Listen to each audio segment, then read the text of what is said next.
He didn't just laugh at him. He laughed so loud the entire parking lot stopped moving.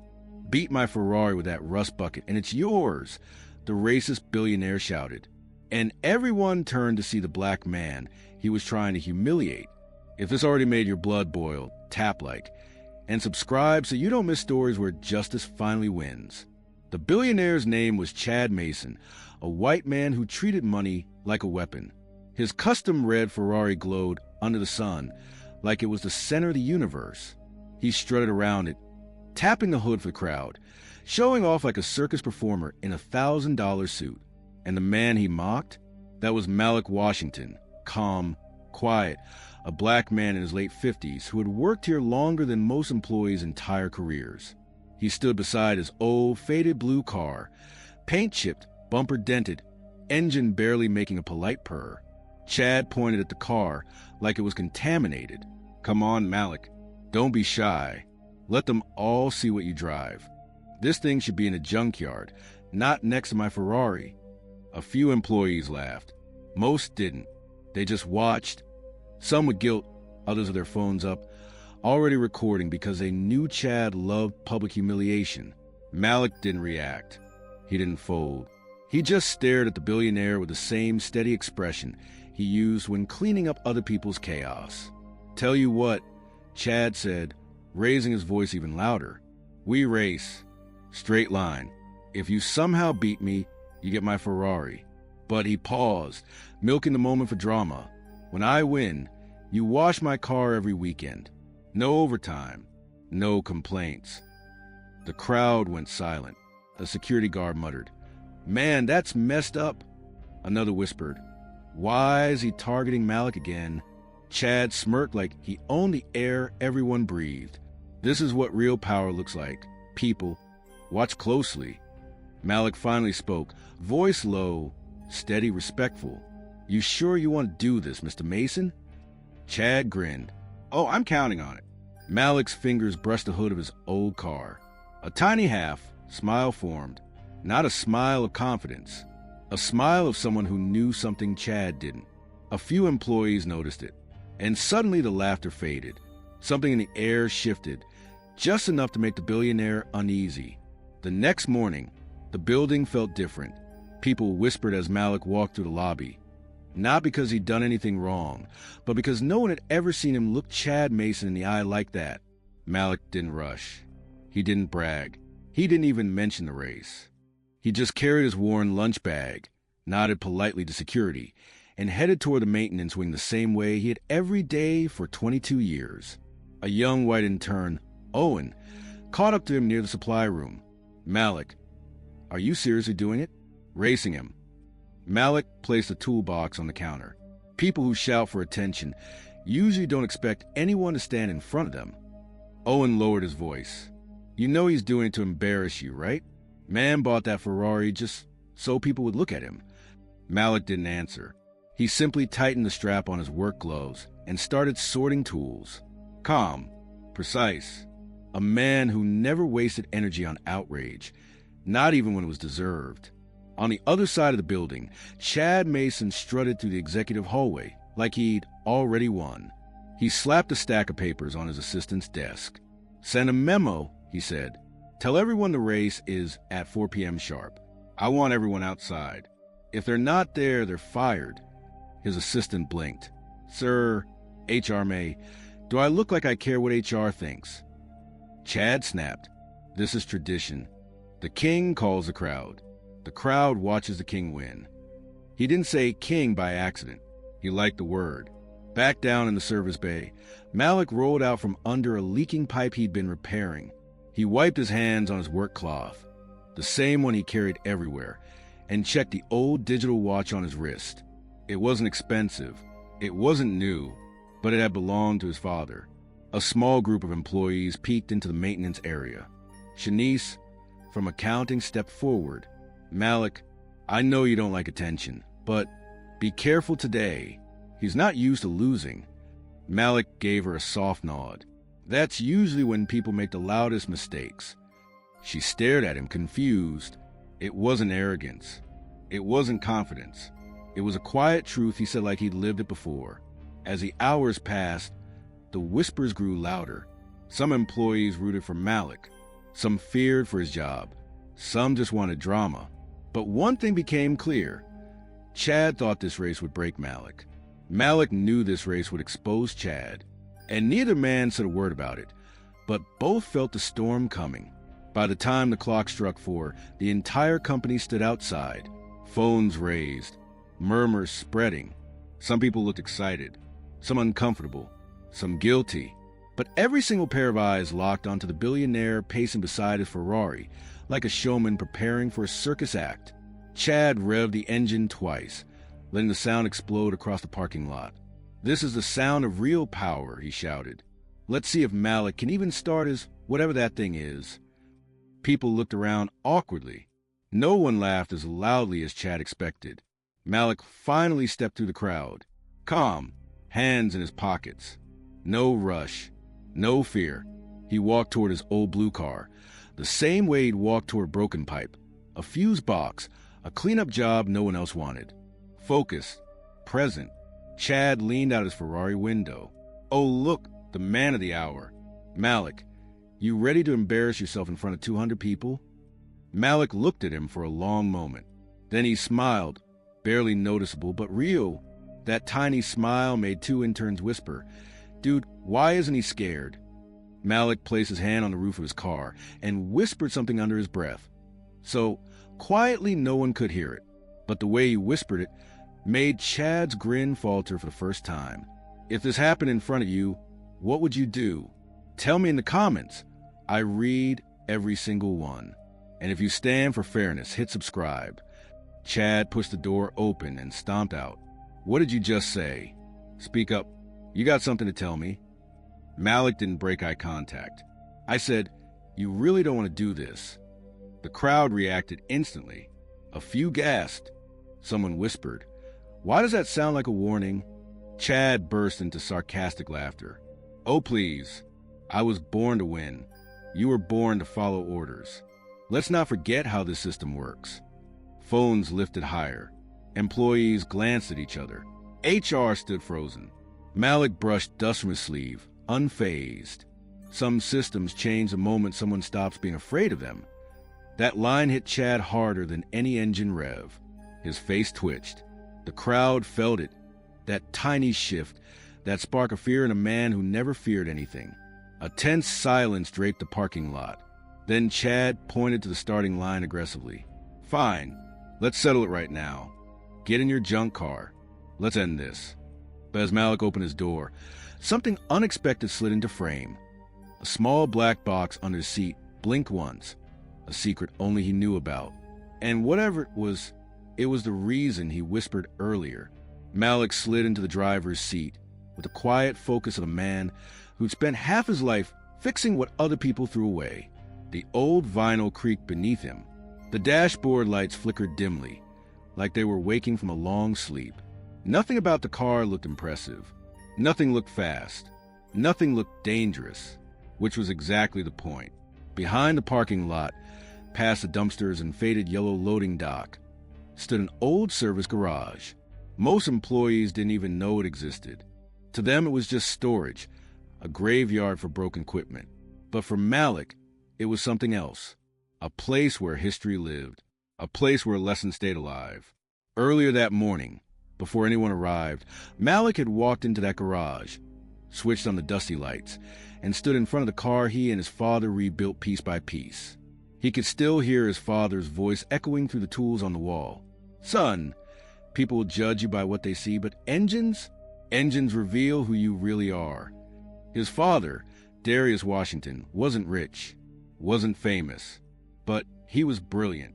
A self-taught black mechanic who had survived racism, layoffs, and 3 economic crashes without ever losing his pride. Malik had spent his childhood kneeling beside him, holding flashlights, handing wrenches, listening to stories about life and dignity. And in this garage, over decades, father and son built the one thing in their life no one could belittle. A seemingly old 1983 sedan with a heart no billionaire could understand. Malik pulled the hood open that morning.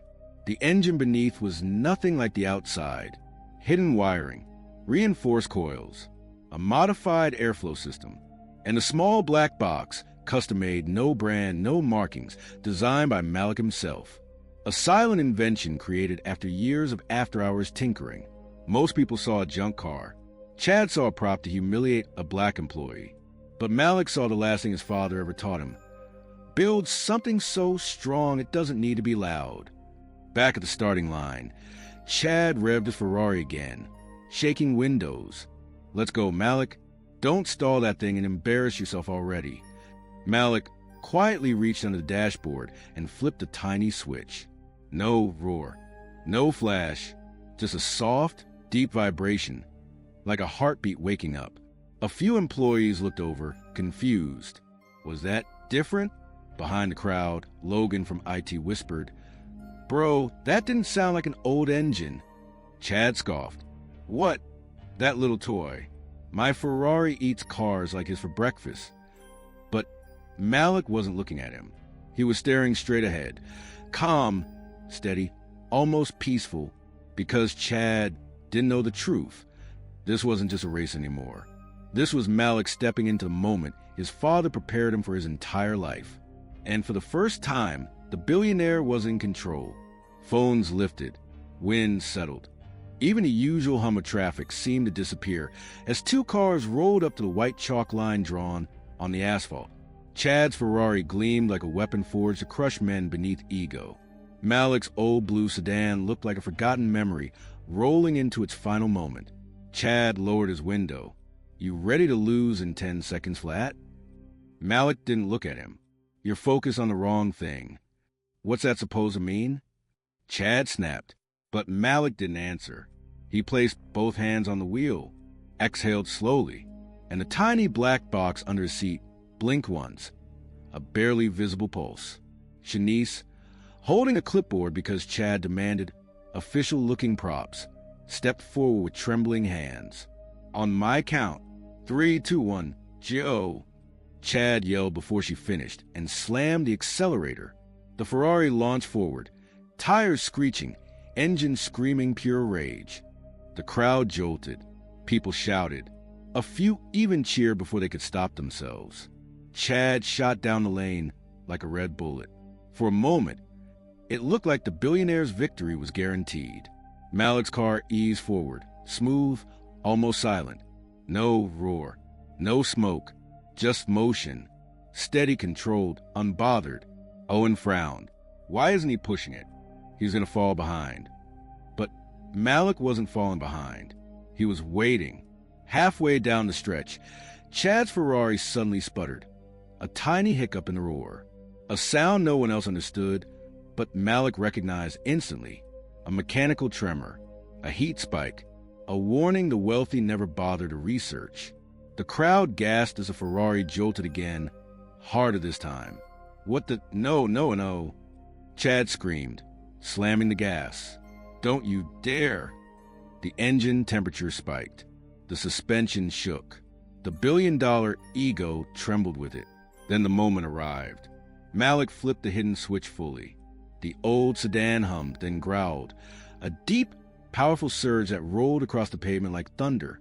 The entire car lifted with force, pulling forward with impossible acceleration. Gasps erupted from every angle. "What is that?" someone shouted. "Bro, BRO, how is that old CR moving like that?" Chad looked in his mirror and froze. Malik wasn't behind him. He was gaining. Fast. The blue car shot past the crowd, past the halfway point, past Chad's failing Ferrari. Then he passed Chad like the billionaire wasn't even moving. The parking lot erupted. Employees jumped. Phones shook as people screamed. Someone yelled, "No way! No way!" Malik didn't celebrate, didn't smile, didn't look back. He simply crossed the finish line, calm as sunrise. The Ferrari limped behind, smoking, coughing, gasping for life, before dying completely 20 feet before the line. Chad Mason, billionaire, racist, self-proclaimed king, had to push his 2 million Ferrari across the finish line while everyone recorded. And for the first time in his life, he wasn't laughing. Chad collapsed against the hood of his dead Ferrari, sweat dripping down his temples, face burning red with humiliation. The crowd didn't speak at first. They didn't know if they were allowed to, but phones were still recording. Every angle, every second. The downfall of the billionaire, captured by the very employees he claimed didn't matter. Malik stepped out of his car slowly, wiping his hands on the same work cloth he carried every day. No pride, no arrogance, just quiet dignity. The kind Chad never understood. Shanice approached cautiously. "Malik, you okay?"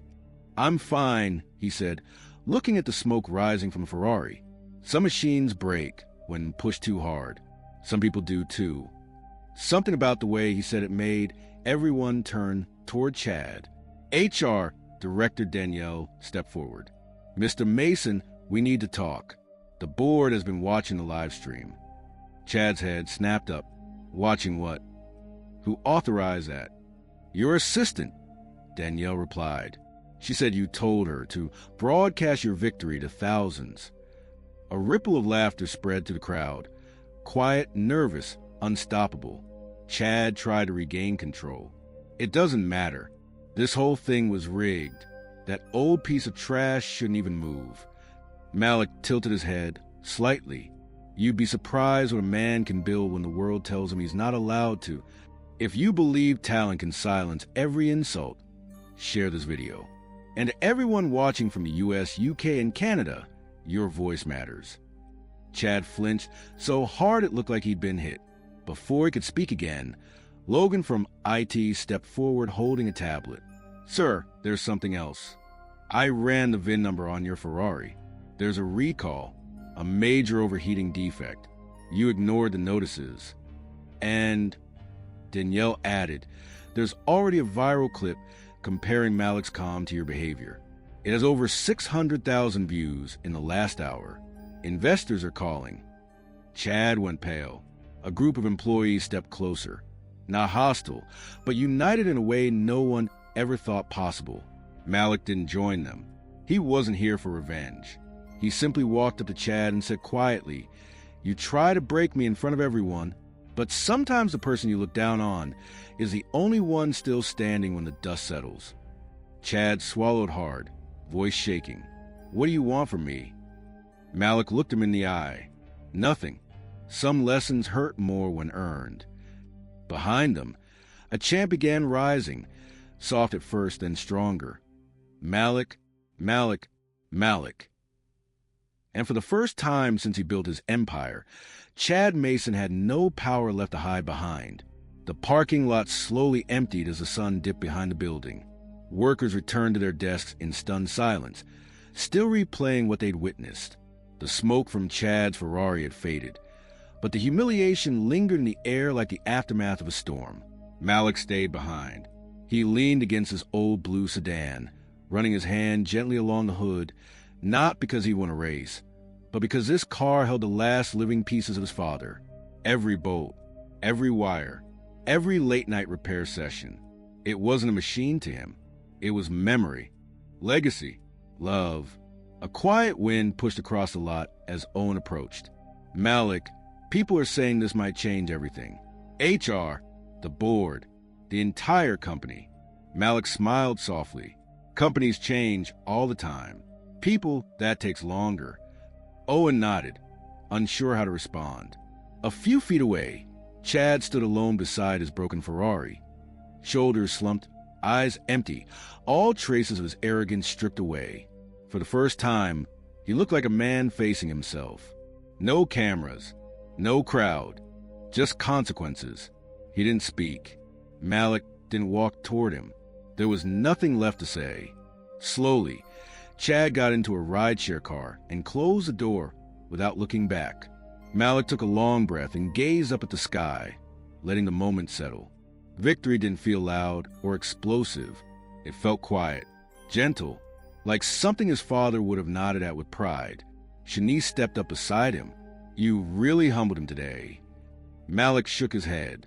"No, life humbled him. I just showed up." He climbed into his car, turned the key, and the engine purred, steady, warm, alive. As he pulled out of the parking lot, employees watched from the windows with a new kind of respect. Not because he won a race, but because he never lost himself while doing it. Down the road, The city lights flickered awake. Malik drove toward them, the same calm expression on his face, but something inside him felt lighter, stronger. Some battles don't need trophies. Some victories don't need applause. Sometimes the quiet walk home says everything. And tonight, Malik Washington walked away with his dignity untouched, and the whole world finally saw the man he had always been.